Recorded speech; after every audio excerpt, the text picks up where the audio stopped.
So let's head on over to the world title scene for the month. We'll start with the Jarrett Shamrock 3LK stuff, which is really very bad. I'm going to tell you, I'm not going to have a lot to say about it. We're basically going to tell you what happened. Yeah, there will be no opinions, because... Oh, let's do all of our opinions of the entire feud now. Bad. Bad. Alright, cool. Now we will tell you what happened, and I will stay silent. Impact number 5, July 2nd, 2004. We had a feature on Shamrock. He's like, I'm returning from the Octagon to the Hexagon, and I'm going to dethrone Jarrett, and I'm the first NWA champion of the TNA era, and I'm back. We'll talk about the Russo, Dusty, Hardy stuff separately. We'll stick to the 3LK Shamrock side of it. The Hardy thing is its own thing. So, main event of that episode of Impact. Team Canada faced the 3 Live crew. Jeff Jarrett comes out for commentary with the Elite Guard. This is where Rodman was there, sits in the crowd. Johnny Devine runs in after a ref gets bumped, but Truth takes him out. Jarrett hits BT with a guitar, allowing Rude to score the pin. Jarrett then looks to hit Conan with a second guitar, but Shamrock comes out, smashes the guitar off the floor as he faces off with Jeff Jarrett. I'm just going to leave all of Liam's silence after each angle in. I mean, it's the same angle, so... NWA-TNA pay-per-view number 102. We get a build to a match that I didn't realize began this early, as we have Hudson being interviewed by Monty Brown. Monty's talking about how he's going to wrestle D'Lo tonight. He's condescending about Scott's grasp of the obvious.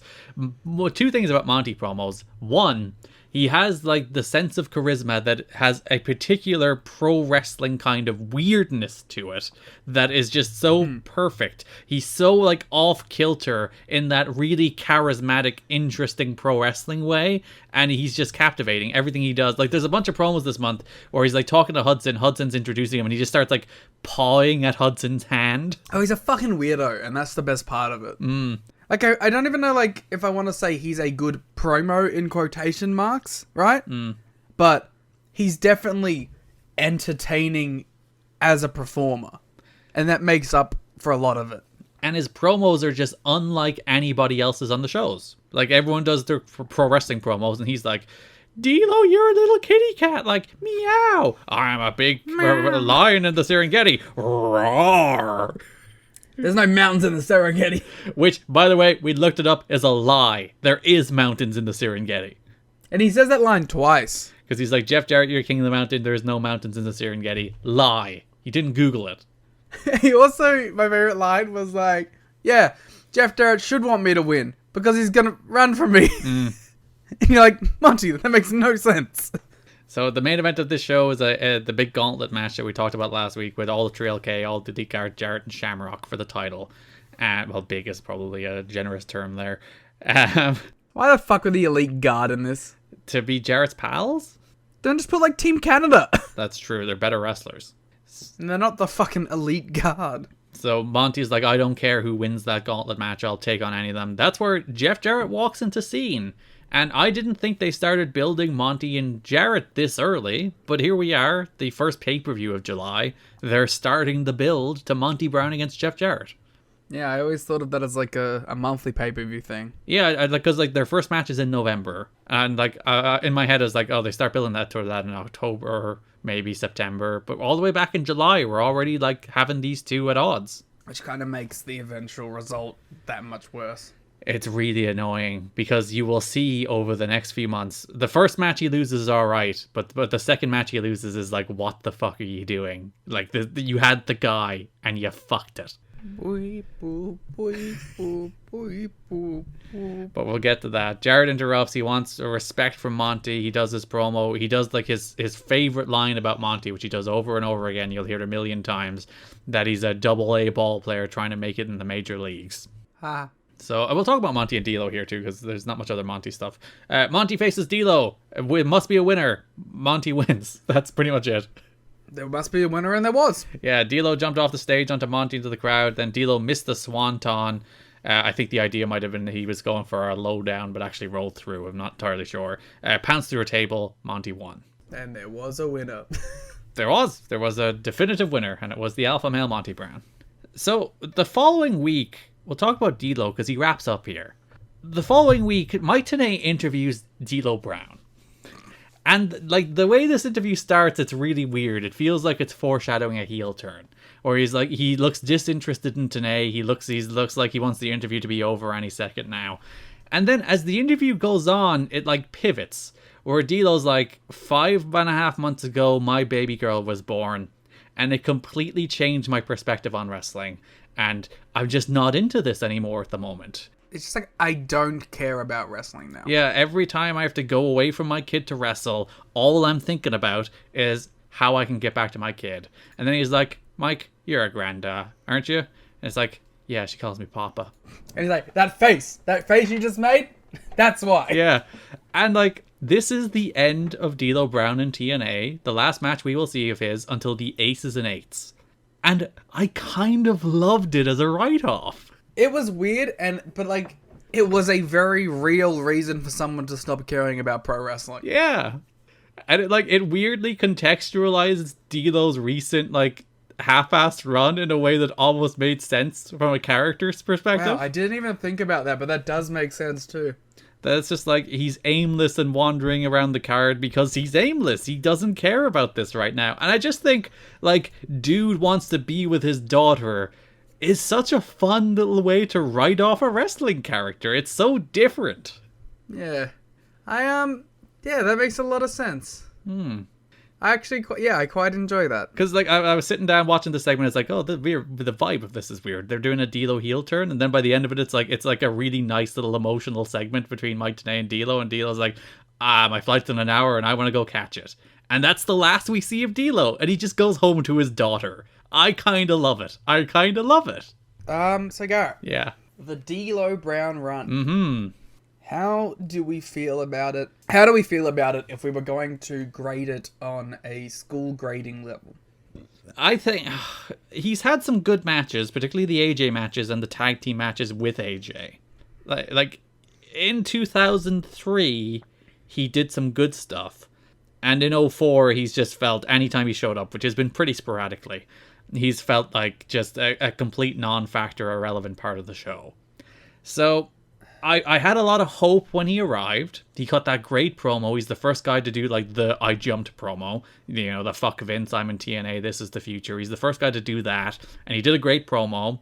And then he lost to Jarrett, and then he kind of slowly slipped down the pecking order. But then he found some life with AJ, where he had good matches with AJ and had great tag team matches with AJ, teaming with AJ. That first tag run of theirs was really quite tremendous. Yeah, the great chemistry as a tag team, a lot of fun, as just a random two dudes thrown together for no reason whatsoever. And I appreciate that they kept, like, going back to it in a way. Like, they didn't just leave that run as its own separate thing. They were like, yeah, these guys are boys, and they will occasionally team up afterwards. And actually, as it turns out, his last match, it didn't air. It was a dark match at Impact, but it was teaming with AJ. Oh, that's cute. Which he did after this one, actually. But after this promo with Mike Tenay. So, yeah, I'd put him in like a C. Yeah, my instinct was C-, just because it was a disappointing run. Because when he came in, he did feel so hot. Like, he felt like a big deal that maybe he could be like a top main event level guy for them. But he never, like, even though he was in those positions, I don't think he ever had the sustainability to really feel like a legitimate payoff to it. Yeah. And, like, it's tough because, you know, one of his priorities was working All Japan. So he just never had the consistency in TNA. He was always in and out. Well, you could argue there that, like, maybe that is the responsibility of the company to lock the dude down then. If you feel like he can be a guy to that level. Which it seemed like he could have, especially early on. Which is the thing they did do with Christopher Daniels. Yeah. So it's like... It's not like it was a completely unprecedented thing to be like... Get this guy locked down so you have him whenever you want him. But yeah.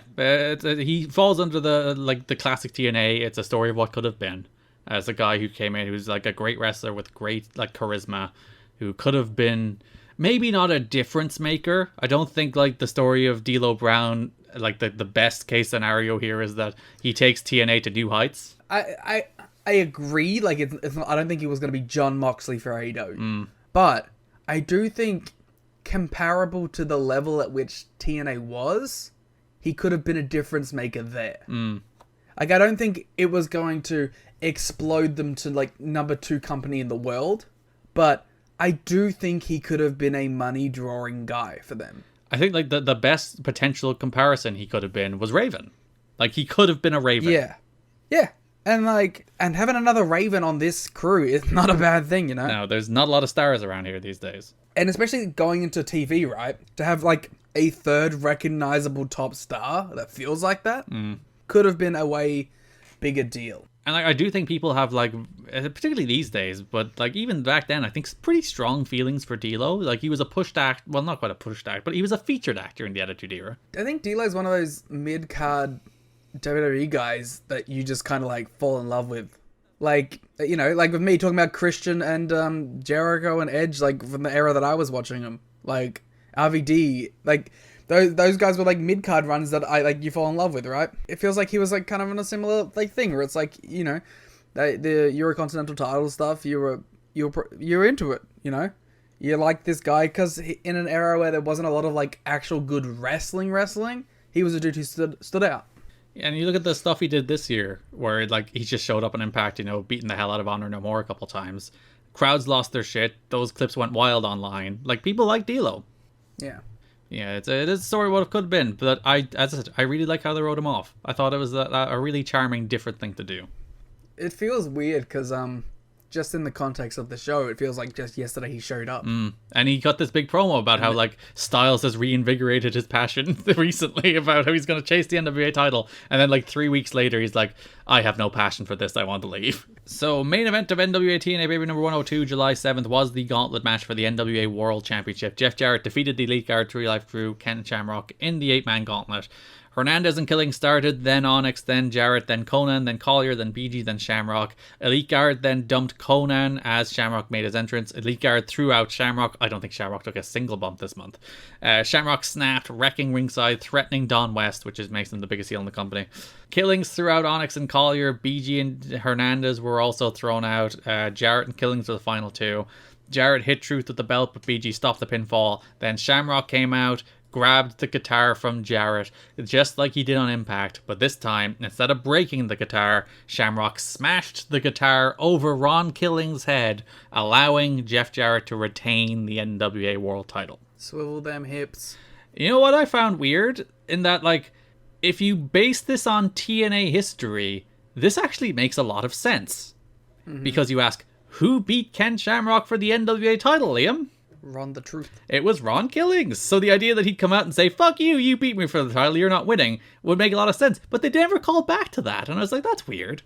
It felt more like a Jeff Jarrett, Ken Shamrock alliance than a individual Ken Shamrock story. Yeah, it's just the latest chapter in the endless This Is Jeff Jarrett's company, where it can't be a thing about Ken Shamrock. It's always a thing about Jeff Jarrett.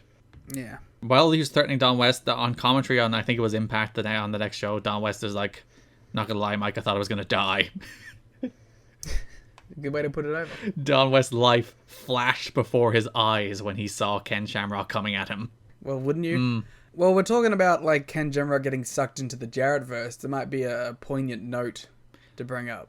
So Shamrock is working with Jeff Jarrett in hopes of creating some cross-promotion between TNA and UFC. You remember a few months ago we talked about Jarrett going to Dana White and being shot down. Jarrett approached UFC officials a few months ago about that very subject, but his proposal was rejected. The feeling is that UFC may be more willing to work with Jarrett now that TNA has the Fox Sports Net exposure. UFC doesn't have weekly television, is only available on pay-per-view. Can you imagine a Jarrett against Shamrock shoot fight? Yes. Double J, double MMA, you know? Oh, yeah, that's true. He's the master of MMA. You're right. I was going to say that Shamrock would win very quickly, but you know what? Now you have me questioning it. I wish we lived in a world where Jeff Jarrett became the king of Pancrase. That would have been such a great bit. He should have made a deal, because like Pancrase does exist still as an MMA company. He should have made a deal to like get the belt during the Double J, double MMA run. That would have ruled. Like, not even like go out there and win the belt, like just like give him the physical title. Can you imagine a Minoru Suzuki versus Jeff Jarrett program? They should do that now. I was about to say, I'd watch that in 2022, never mind back then. Yeah, that sounds like a great strong feud. I don't know what you're talking about. Bullet Club, of course, versus Suzuki-gun. The Stable Warfare. Another note on Shamrock, he's working with a torn rotator cuff. MMA Weekly reports that he is going to need surgery that will likely put him on the shelf for at least 4 to 6 months. So any matches he's able to produce for TNA will be very limited in scope. Not that you could tell, of course, based on the fact that he is doing absolutely nothing in any of these matches. I like that we got an MMA Weekly reference. A legit source in here. Never mind your wrestling sources. It's just like, that's a name that you hear about a lot, but it's been a while. So Impact number 6, July 9th. There's a match between the Elite Guard and the 3 Live Crew. Conan had Collier into Tequila Sunrise, but Jarrett ran in, smashed him with the guitar, allowing Conan's future LAX pal Hernandez to score the win. Jarrett and Elite Guard then laid out Drill K until Dusty and Larry Zbyszko made the save. Yeah, the legend's gonna make the save. I need to know if you also start doing the elite every time the Elite Guard come out, because I do it. No, but there is a little bit of Austin Aries eventual music in the Elite Guard theme if you listen pretty closely. Ooh. Which Austin Aries music? The first one he has, not the second.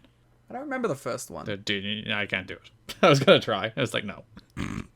Quick, Garrett, splice it here. Yeah, there you go. You were listening to it underneath us. And now talking. Splice the Elite Guard music here. That's too much editing. You're just gonna hear the Aries one. And now splice in CM Punk's entire tirade. Listen, you empty-headed idiot. No, you fucking empty-headed fuckhead. Oh, sorry. I've been calling people that all week. It's such a funny insult. I hope there's not wrestling fans and just people are completely aghast. That's why you're being mean to them. Oh, it isn't wrestling fans. It's regular people. They just think I'm a piece of shit. So Dusty and Larry Z were still in the ring after the break. Larry is sick of the guitars. He has a bunch of tickets to Larry Land because it'll be, how's this for a match? The American Dream Dusty Rhodes, the living legend Larry Zbyszko, and the 3 Live Crew facing Jeff Jarrett, Ken Shamrock, and the Elite Guard in a guitar on a pole match. Now, Garrett, I noticed that you said, now what a match this is. Yeah. There's a problem with that. That you didn't watch it? Is that the problem with it, Liam? I fundamentally refused to watch this. I think this is the right kind of wacky match, though. Nah, I saw Jeff Jarrett, Ken Shamrock, 3 Live Crew, and the Elite Guard in a guitar on a pole match, and I just said no. But Larry Z is in it. I just said no, Garrett, and I'm not gonna back down from it, okay? I was watching, and I was just like, I can't do this. Mm-hmm. I'm sorry. It's just not possible. It's not even a choice. Mm-hmm. It is a fundamental human right for me to refuse to watch this. And for my own mental health, I decided not today. The match was pretty fine. No, Garrett, no. So this Dusty promo was bad. The one before? The one where they announced this match. Because he completely loses track of his promo. And then at the end, he just incoherently shouts, "Guitar on a pole, Wednesday, TNA!" And then they just cut the break. Dusty has some real just shouty, fucking going off chops promos this month. He's like, I have completely lost track of what I was going to say, so I'm just going to scream a little bit. Yeah. Now, I mentioned Dusty's bad promo because there's some heat between Dusty and Larry Z over the promos. Ooh. The heat with Dusty Rhodes and Larry Zbyszko got stronger this past week. Zbyszko was bragging on Wednesday about how he out-talked Dusty Rhodes on the Impact show and noted to several people how Dusty got so bad he never even talked about Jeff Hardy in his promo. Rhodes, the next day, was livid talking to anybody who would listen about how Zbyszko really didn't do a good interview that he did. He also knocked Zbyszko, saying that he goes on television looking like a golfer. Was it Dusty that would go on and be like, how do you call yourself a legend? I remember something vaguely about Dusty being like, living who's gonna call yourself a legend, okay? I remember there being something along the lines of Dusty being like, people just think you're a legend because you call yourself one. I'm a real legend. Yeah, he's the real legend daddy, as opposed to the living legend. Yeah, I remember that being some backstage thing. I didn't realize these two disliked each other so much. Yeah, just salty. It's like there's only room for one old man around here, and it's apparently Larry Z. And it's Jeff Jarrett. Speaking of NWA-TNA pay-per-view number 103, July 14th, Scott Hudson has Jeff Jarrett backstage. Jarrett thinks he and Shamrock can coexist. He's calling for Dusty because of how Dusty is trying to roll out the carpet for Jeff Hardy. Jarrett is going to take out Hardy like he took out Hogan and he took out Sting, which he says multiple times this month. Which my favorite thing about it is, like, I love the heel bragging about making the show worse. Yeah, I've taken all the stars you like off of it. I guess it's like, that's like fine, like heel heat, but I find it funny just because he's like also the owner. Yeah. Which just makes it very funny. I run off everybody but me. Yeah, right? Like he's saying the quiet part out loud. So Jarrett's like, I'm going to remain king of the mountain until somebody knocks me off before the alpha male Monty Brown walks in. He's like, I'll knock you off. There's no mountains in the ceremony. Damn right. So then we have the 10-man tag team guitar and a pole match. Dusty, Larry, and 3 Live Crew defeat Jarrett, Shamrock, and the Elite Guard. Yeah, good match, eh? Classic. So Shamrock threatened Mike Tenay during his entrance, and then Don was like, sorry I abandoned you when Shamrock was here. At least Don's apologetic. Although, maybe that's like the worst kind of friend. Being like, yeah, I abandoned you, but sorry, I'm aware I abandoned you, but I still did it. And I will do it again. But also, it's Ken Shamrock, so you know what? Fine. Garrett, I would fight Ken Shamrock for you. These days, he'd probably win. Unfortunately, I'm fighting Johnny Fairplay, so you will have to fight Ken Shamrock on the card. No, yeah, I'll take him down. Alright, Garrett Kinney calls out Ken Shamrock. That's the headline from this podcast. That's the title of this podcast. Shamrock had Dusty in an ankle lock, allowing Jarrett to get at the guitar. Dusty then got the guitar, smashed Onyx and pinned him, the elbow drop. Shamrock had run off Tenay and West, so all of this finish played out to silence. In many different reasons. And also from the commentary. So segment ended with Monty confronting Jarrett at the top of the ramp and staring him down. I do like the Monty build. He feels like a star on the up, which is not that many people in the heavyweight division these days. Yeah, he feels like an AJ, except like, ironically, he feels like an AJ that has a bigger chance of winning. Because he has muscles. Yes, and he is large and in charge. Ken Shamrock was not used on either show last week, and, well, not used again until 2019. He has custody of his children, has made it known to TNA officials that he can't work more than one show a week because he's a single parent. Shamrock has also been telling friends he's not impressed with the company. He sees the promotion as minor league and isn't on the best terms with Jeff Jarrett. Shamrock has told a few people that he is completely aware of the fact that he is just the latest big name brought in for Jarrett to defeat. It's crazy that Ken Shamrock didn't say that in a live press conference next to Dixie Carter, though. Yeah, you only bury it to the torch. Actually, no, you bury it to friends who then pass it on to the torch. That's the way this works. That's the way it's meant to be. That's how you be a professional. I don't even, like, unironically, like, stooging stuff off to the sheets, completely fine to me. That is a pro wrestling tradition. But... I mean... I wonder how many stories this month we can relate back to CM Punk. We're not the podcast for it. But if... Alright, I'll phrase it this way. Shoot.